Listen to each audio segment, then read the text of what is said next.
I want to give you an update on my perception and what I see on the ground with regards to the March and March movement. And the March and March movement is basically asking the South African government to make sure that all illegal immigrants in the country are removed from the country, that all people that are illegally here are removed from South Africa and taken back to their countries of origin. And they also don't want illegal immigrants to come into the country for the 90-day period without a visa and then stay behind forever, open spaza shops and all sorts of things that are illegal. So they just want the government to do what they are supposed to do and stick to the law of the country. And those laws are there for a reason, to protect our sovereignty. Now, what I've seen on the ground is that people have been organizing against illegal immigrants for a long time. Outside of just the March and March movement, the March and March movement obviously got media attention, a lot of media attention, and they have never said that anything violent needs to happen whatsoever. Now, violence has broken out against foreign nationals. It's happened in various places in the country. At this stage, it's been fairly localized, and I don't think that it'll escalate to one massive national hotspot.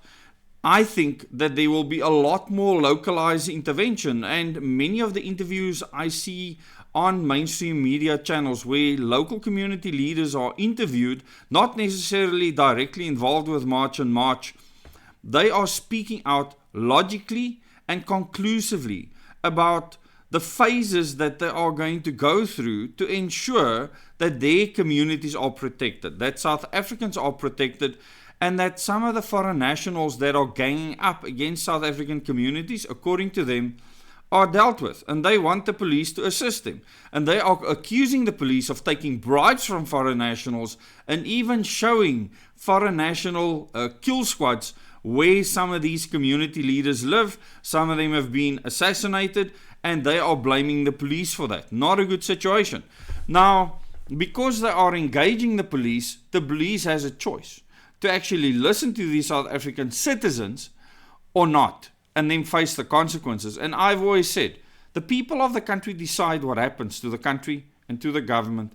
It's never the government's decision, it's not a police's decision, it's not the military's decision, because all the people in the country is far more powerful than the government of the day, the police of the day, or the military of the day. And that will always be the case until mechanization, humanoid robots, drones in the sky, AI proliferation being used to monitor, track and trace every citizen, and then we have a different ballgame. Now, we're not there at the moment. South African citizens are free to move, and because of that, they can take action on the streets or wherever they so choose, and they can choose to even break the laws that this government has imposed on them.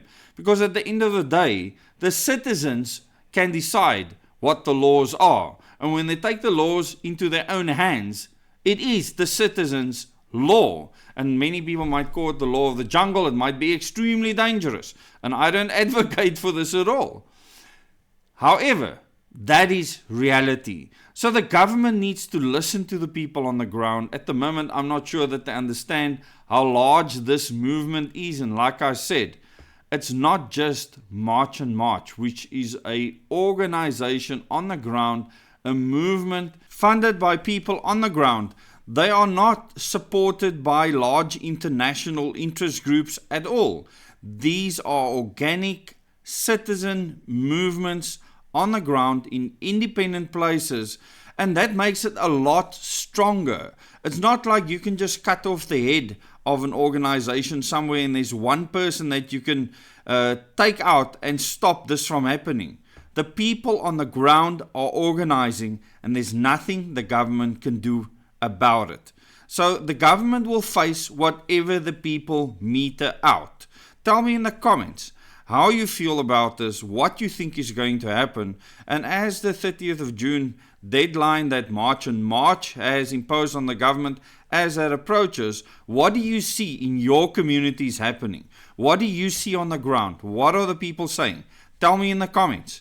I'm really interested in hearing what you have to say and how you think this will play out.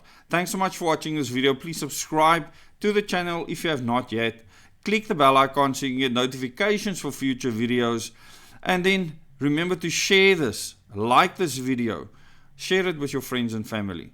Till the next video.